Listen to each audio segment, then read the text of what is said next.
That's the sound of the GBU-57 bomb, a 30,000-pound bunker buster being released by a US bomber heading straight for Iran. Last night, in the dead of midnight, the United States launched a surprise airstrike that shook the Middle East. B-2 Spirit stealth bombers, invisible to radar, breached Iranian airspace with a single mission: destroy the country's most fortified nuclear facilities, Fordow, Natanz, and Isfahan. These were no ordinary targets. They were deep underground, hidden beneath mountains and concrete.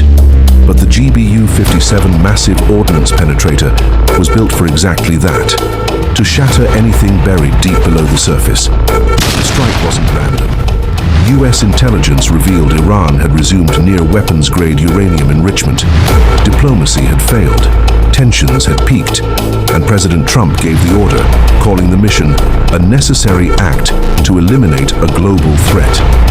Within minutes, the bombs hit. Iran confirmed the attacks and reported casualties. The Revolutionary Guard has vowed revenge. Israel praised the strike. Russia and China condemned it. Oil prices surged. Global markets dipped. And now, the world watches in fear. Was this just one strike, or the start of a regional war? One thing is clear. That sound wasn't just a bomb falling. It was the sound of history being rewritten. Follow Crisis and Capital, where war, economy, and truth collide.